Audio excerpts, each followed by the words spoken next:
O deputado federal Eduardo Bolsonaro já se encontra na mira da Polícia Federal à ordem do Flávio Dino, ministro da Justiça. E agora já tem jornais falando que, por causa de uma fala dele no evento Proarmas, ele pode chegar a perder o mandato. São violações nítidas do direito ao voto, porque quando um cidadão põe um voto num representante eleito, presume-se uma maior segurança no discurso desse deputado. E a gente vai discutir um pouquinho mais sobre essa questão aqui. A presidente do PT, a Gleisi Hoffmann, ela teceu acusações contra o Campos Neto, que é o presidente do Banco Central. E aí começou-se uma hashtag contra a presidente do PT e a favor do Campos Neto por causa dessas manifestações. Também tem denúncia de que o governo Lula está utilizando a Codevasf para transferir emendas secretas para amigos e parentes de deputados da ala petista. Tudo isso vai ser discutido aqui nesse editorial. Vamos tentar falar um pouquinho também sobre a reforma tributária, que tem coisa nova chegando. Então, se você puder ajudar o canal a alcançar mais pessoas, que as informações aqui cheguem a mais pessoas, dê o like, curta, compartilhe. Eu preciso pedir, porque aí o YouTube entrega para mais pessoas.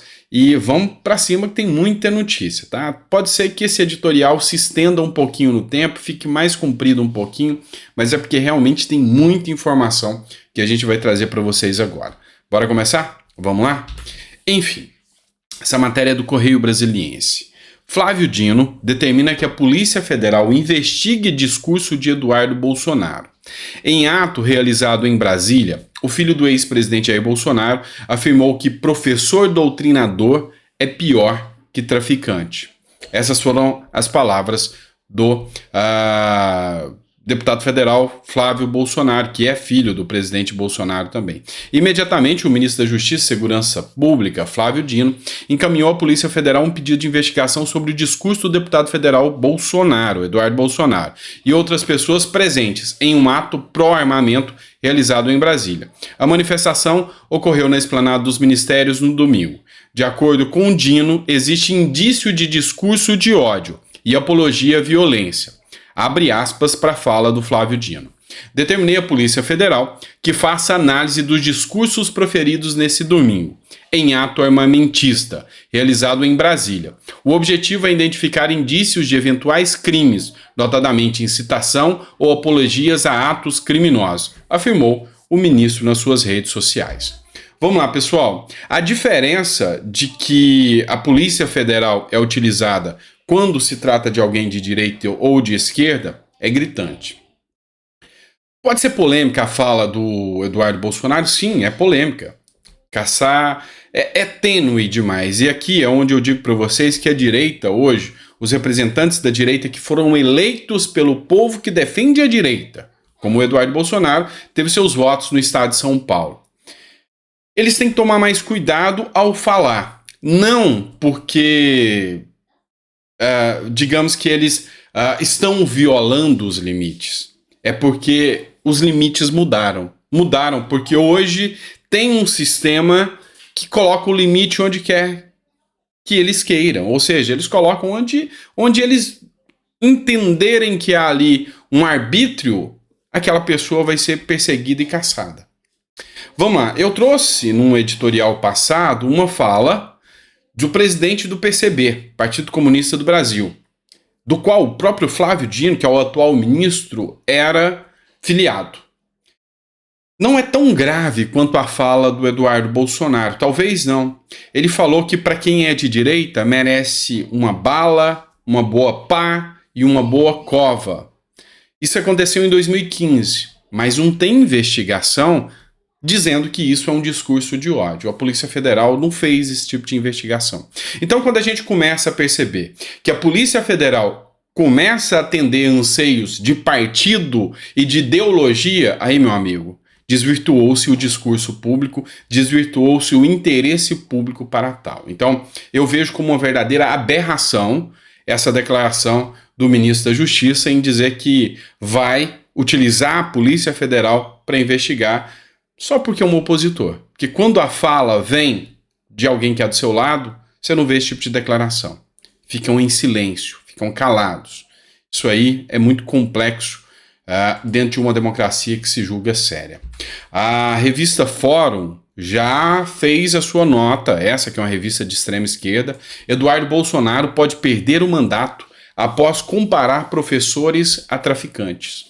É simples resolver o problema. Manda-se para a Polícia Federal, que faz o laudo da forma que eles querem, manda-se para a Procuradoria-Geral da República Federal, Procuradoria-Geral da República, que vai encaminhar para o STF, e aí, inelegibilidade, perda do mandato e talvez prisão pela fala do deputado. Isso não é certo. Você pode ser de esquerda, você pode ser de direita, você sabe que isso aqui não é certo o que está acontecendo. Você sabe que a forma como vem sendo conduzida o uso da máquina pública e a justiça no Brasil não é certo. E não precisa ser muito inteligente, precisa só ter moral, ética, para entender que esse tipo de perseguição não atenta ao princípio da igualdade. É simples assim. Vamos lá. Publicação da presidente do PT, Gleisi Hoffmann. Ela publicou o seguinte: é muita cara de pau certos economistas tentar atribuir a Campos Neto a melhora dos indicadores do país. Quem está reanimando a economia, atraindo investimentos, aumentando a confiança e reduzindo a inflação é a credibilidade do presidente Lula com as medidas adotadas. E aí vem dizendo todas as medidas do Lula. O Daniel José, que já foi deputado, ele fez uma crítica aqui. Obrigado, Campos Neto. Trabalho impecável apesar das sabotagens de Lula. E aqui começa a se levantar uma hashtag Obrigado Campos Neto, para fazer crítica exatamente a essa fala do Lula. Tudo bem, a essa fala da Gleisi Hoffmann. Tudo bem, você tem que entender o seguinte: as melhoras nos indicadores, elas têm que observar critérios econômicos. A inflação afasta qualquer investidor, a inflação afasta recursos e piora a condição de vida da população. E se tem algo que hoje é responsável por segurar essa inflação, é sim a atuação do Campos Neto, que vem fazendo um trabalho impecável, e aqui vários economistas sérios trazem essa argumentação e essa tratativa aqui da atuação do Campos Neto para segurar a inflação como ela está. Então, obrigado, Campos Neto. É simples assim. Vamos lá, pessoal. Matéria para vocês do ranking dos políticos. Bola dentro. Vamos falar pelo menos de alguma coisa boa, né? A Comissão de Direitos Humanos do Senado aprovou uma sugestão para pôr fim à pensão de filhas solteiras de militares. Vamos lembrar que isso aqui foi uma sugestão legislativa. E para você, meu amigo, que tem boas ideias de um país melhor, você tem dentro do Senado o que a gente chama de ideia legislativa. Você entra dentro do site do Senado, propõe a sua ideia. Olha, eu tenho a ideia de tirar a pensão das filhas dos militares, porque eu acho que eles não merecem e eu acho que é um gasto público desnecessário que o pagador de impostos não precisa suprir. Você redige. Vai ser aprovado dentro do site do Senado. Aí você começa a pedir votos. Se você pegar essa sugestão legislativa e colher 20 mil votos, ela vira uma ideia legislativa. E essa ideia legislativa é remetida para dentro do próprio Senado, que vira um projeto de lei, e aí pode ter votos. Essa aqui conseguiu 57 mil votos, foi analisada dentro de uma comissão e foi encaminhada para o presidente da República, para o Lula, para que o Lula avalie se isso pode se tornar um projeto de lei encaminhado por ele. Porque quando se trata de servidores ou das próprias Forças Armadas, é uma atribuição exclusiva do presidente da República. Mas eu sou favorável ao fim das pensões militares. Vocês perdoem aqui, eu sei que tem muita gente aqui que é militar, que me acompanha, mas eu não acho justo, eu sou justo a tirar regalias, seja de qual setor for. Vamos lá, e por falar em regalias, o Glauco Braido, que é vereador, ele fez uma crítica aqui.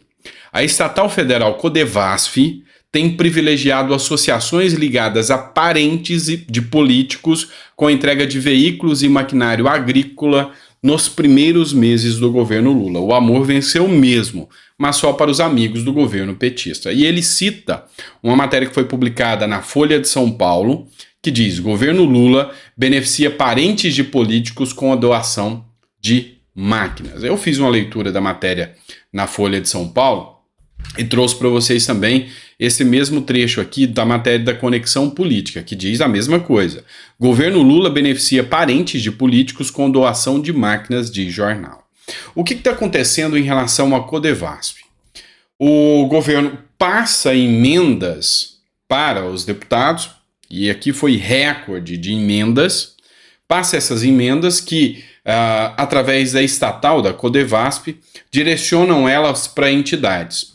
O que chamou atenção durante essa gestão do governo petista é que essas emendas não estão indo para entidades públicas, estão indo inclusive para entidades privadas. Então, subiu muito o envio dessas, isso aqui segundo a matéria, subiu muito o envio dessas emendas para entidades privadas que são geridas ou controladas por parentes e amigos de políticos. Ou seja, o amor venceu, voltou o que era antes, ou seja, andamos para trás, demos ré nesse quesito aqui, e isso, infelizmente, é vergonhoso. Bora lá, vamos falar aqui ainda entre Tarcísio de Freitas e a briga que tentam implementar aqui em relação ao Tarcísio.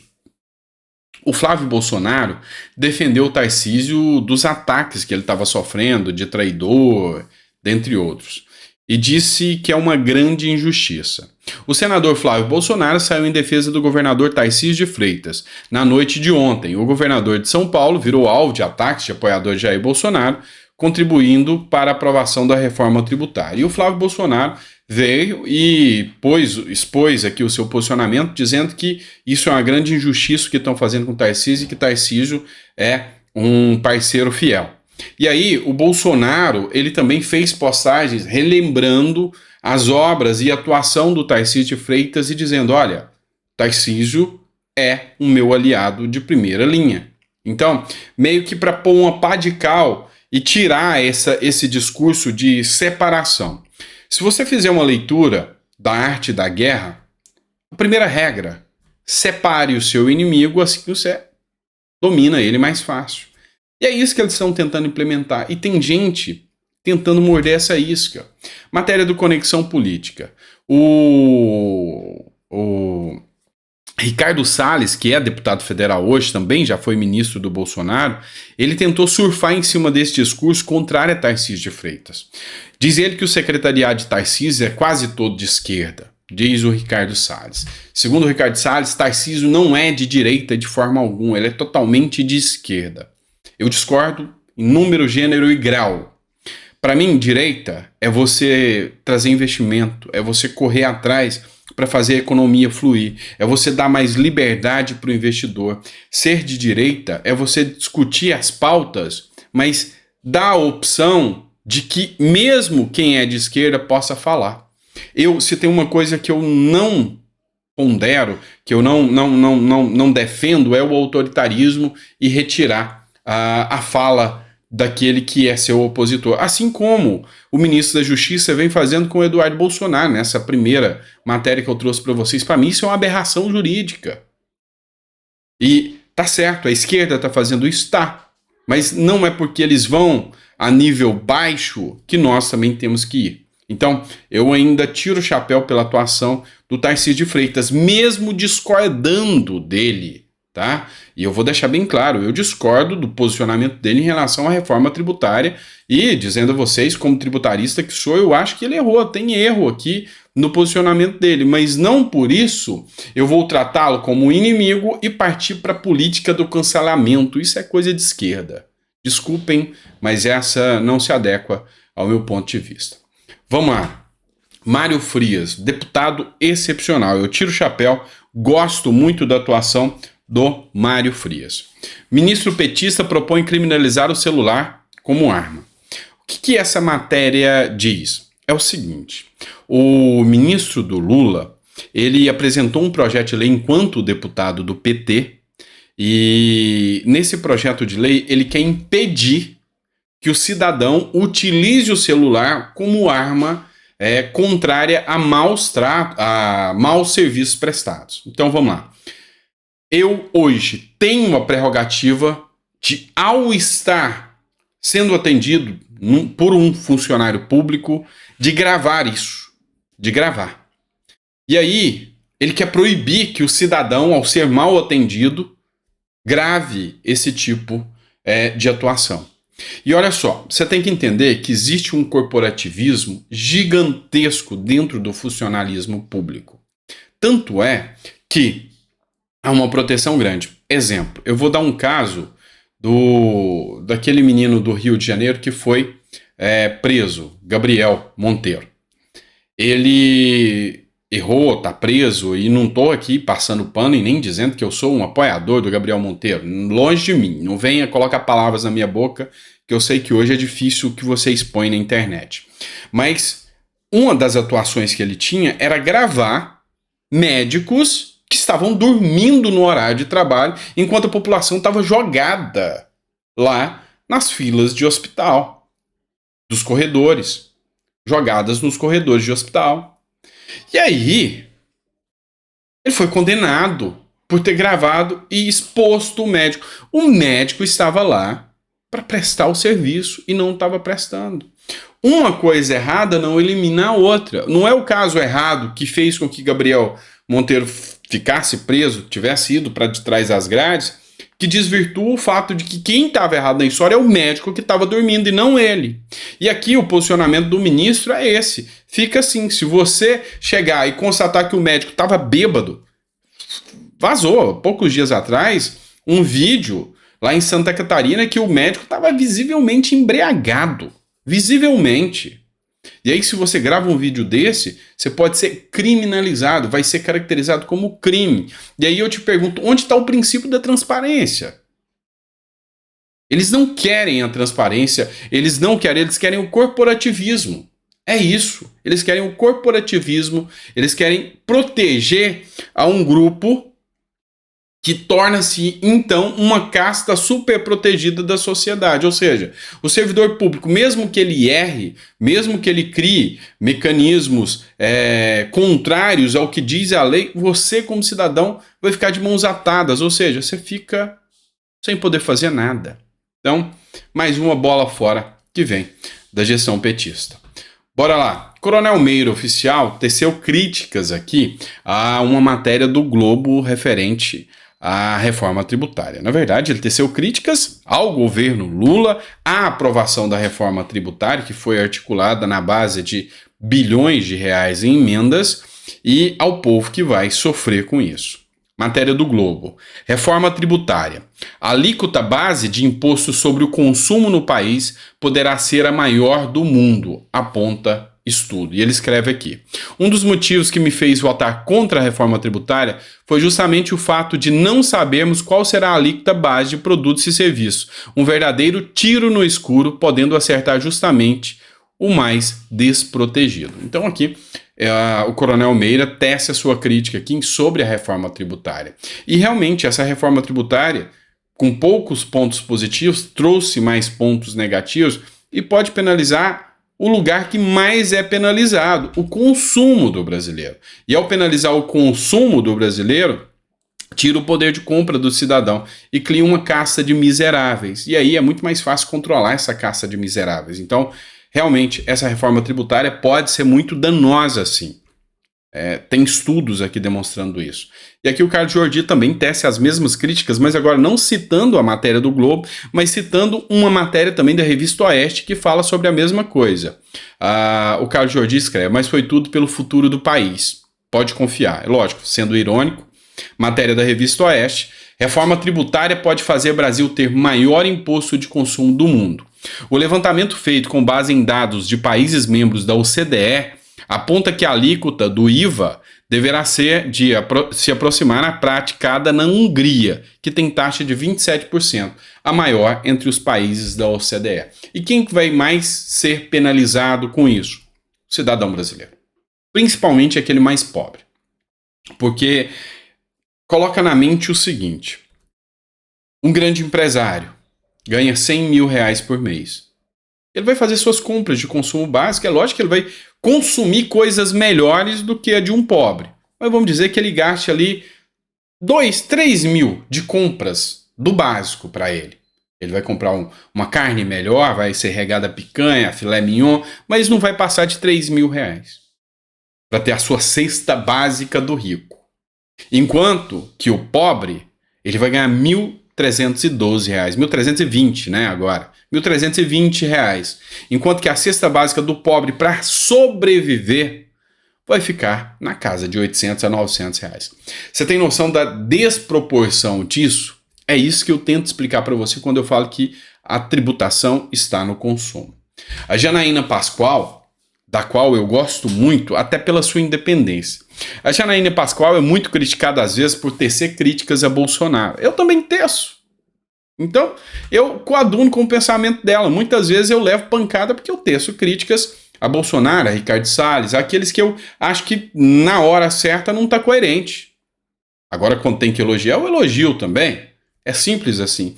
E eu vejo integridade e veracidade nas falas da Janaína Pascoal, que não tenta agradar um grupo, uma bolha. E ela escreveu o seguinte: pelo ódio devotado a Bolsonaro, os formadores de opinião, sem uma análise detida, estão apoiando uma reforma tributária ruim, sob vários aspectos. No que tange à prestação de serviço, as mudanças beiram o confisco. Dizem que os críticos não estudaram. É justamente o contrário. E eu acredito também que é justamente o contrário. Até que se prove qual alíquota será aplicada, e a revista Oeste confirma isso aqui, até que se prove, a reforma tributária pode fazer o Brasil ter o maior imposto de consumo do mundo. Só o primeiro trecho que eu vou ler para vocês aqui, ó. O imposto sobre consumo no Brasil, que será criado no novo regime tributário, poderá ser o maior do mundo. Um estudo inicial apontava para uma alíquota base do imposto sobre o valor agregado, que é o IVA, que substituiu outros impostos agora, de 25%. Mas a perspectiva agora é que esse percentual seja mais alto ainda. Ou seja, é dar um cheque em branco porque nós não sabemos qual é essa alíquota. Quanto será pago? Já era alto e agora pode ser pior. Mas não só sobre o consumo de produtos, consumo também de serviços. E aqui nós vamos trazer um exemplo aqui, agora a OAB se manifestou, também a Janaína Pascoal trouxe, do quanto pode haver um aumento da carga tributária na prestação de serviço. No caso aqui, esse advogado utiliza o argumento sobre a sua prestação de serviço, a nossa prestação de serviço de jurista, de advogado, mas ela se adequa a quase todos os casos. Ouça comigo. Meus amigos, minhas amigas, depois da mobilização de ontem, muita gente questiona se de fato há impacto na prestação de serviço, especificamente aqui falando da advocacia, com a reforma tributária. Tem gente que até questiona se ela de fato existe. Então eu vou hoje, literalmente, desenhar para vocês. Como que é a tributação na advocacia? Na verdade, em quase toda a prestação de serviço no país. Nós temos a incidência de PIS, 0,65%, COFINS, 3%, CSLL, 2,88%, e o imposto de renda, que tem uma carga tributária que tem uma variação de acordo com o faturamento que a empresa tem. A cada 3 meses, uma tributação extra. E aí, o imposto da advocacia varia de 11,33% a 14,53% em decorrência dessa variação do imposto de renda. E aonde que a advocacia pode se diferenciar de alguns setores da prestação de serviço? No ISS, que tem uma alíquota de 2% a 5%, e que para a advocacia e muitos dos setores de prestação de serviço, um valor fixo mensal. Na minha cidade, R$ 270 por sócio. Como fica com a reforma tributária? Nós teremos o IBS, CBS, calculado com uma alíquota provável de 25%. E o que isso aqui elimina? PIS, COFINS. Só que o que sobra? A soma que pode chegar a 10,88% desses impostos que continuarão sendo devidos. Em resumo, sabe o que isso significa? Soma isso, 10,88%, e nós teremos a tributação de até 35,88% para a prestação de serviço na advocacia. Olha isso. É mais que o dobro. Agora eu vou lhe perguntar, vamos nos mobilizar ou não? Está indo para o Senado. É hora de a gente unificar nessa mobilização. E quando alguém vier falar que não é bem isso, não é isso tudo, porque nós temos créditos, aí a gente tem que entender o que são esses créditos. Quando nós fazemos o pagamento de impostos daqueles serviços, bens destinados à nossa prestação de serviço, a gente vai aproveitar os impostos pagos para poder baratear aqueles impostos que pagaremos. Então, meus amigos, sinceramente, a gente está falando de contabilidade, papelaria, insumos, é insignificante. Fora o custo burocracia que está aumentando. Nós precisamos nos unir e ficar muito atentos. Está indo agora para o Senado para votação. Conclamo a todos, toda a advocacia, todo o setor de prestação de serviço, a nos mobilizarmos em prol dessa pauta. Eu vou ser muito claro para vocês. Vamos mobilizar, vamos fazer o que tem que fazer, mas o amor já venceu. Ou seja, as emendas já foram liberadas e vai passar no Senado. Mas o nosso papel é fazer o papel de cobrar, de fazer esse trabalho de formiguinha, de mostrar pelo menos a nossa indignação. A grande questão é, o discurso é bonito. Vai facilitar, vai simplificar, o discurso é bonito. O discurso é, Bolsonaro só foi contrário, essa turma do Bolsonaro só foi contrário porque é oposição, porque não entende nada. Não. Bolsonaro pensou no mais pobre. Porque para pensar, sabe o pedreiro que você paga? Não vai ter jeito de fugir. Sabe se ele te cobra aí o valor da diária, dependendo da cidade que você tá, de valor X, agora não vai ter jeito de você pagar e ele não ser tributado. Porque facilitou e muito a fiscalização. E hoje é tudo na base do Pix. Tudo na base do Pix. Então se você depositar R$1.000 para o seu pedreiro, tá aqui, 35% a mais, 350 vai para o bolso do governo. E aí, sabe qual que é o resultado? Ele vai ter que cobrar 1.350 de você. É assim que funciona. Sabe o Uber que você trabalha? Vai estar na mesma situação, vai aumentar. Então, essa é a grande questão. Você vai ser impactado, por isso sim, reforma tributária se faz com discussão. Reforma tributária se faz com diálogo. E talvez seja o que faltou muito nessa reforma tributária. Vamos lá, matéria importantíssima. Deputado aposta no impeachment da governadora do Rio Grande do Norte, que é do PT.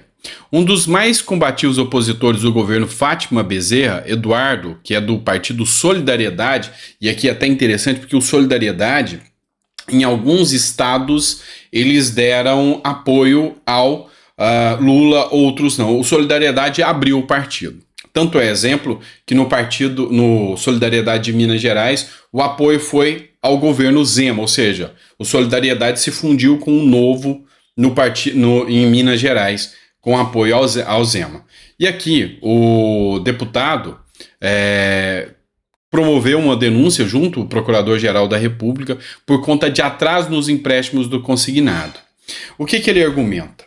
A governadora do Rio Grande do Norte, ela recebe o dinheiro dos consignados, dos funcionários, cobra o dinheiro dos funcionários e não repassa às instituições bancárias. E aí essas instituições travam novos consignados e inclusive podem até colocar o nome dos funcionários públicos no SPC e Serasa e mostrando aqui que tem um desvirtuamento do dinheiro público e ele pede aqui e aposta no impeachment da governadora do Rio Grande do Norte, o que há possibilidade de acontecer. A gente está acompanhando aqui cada passo desse pedido de impeachment aqui contra a governadora, tá bom? Pessoal, espero que vocês tenham gostado do editorial de hoje. A gente tem muita coisa importante ainda para trazer para vocês. No próximo editorial, a gente vai trazer mais argumentos sobre reforma tributária, sobre o que acontece, esses pedidos de cassação sobre deputados. Amanhã é dia de CPMI, Mauro Cid vai estar aí na Berlinda, e a gente está querendo saber o que vai sair desse discurso do Mauro Cid. Pode ser um divisor de águas para mostrar para a população tudo que está acontecendo, porque ele está preso ainda. E a gente vai estar argumentando tudo isso com vocês, tá bom? Então, se você puder ajudar o nosso canal, compartilha, manda para mais pessoas. É sempre importante ter você aqui conosco, tá bom? Grande abraço e até o próximo editorial.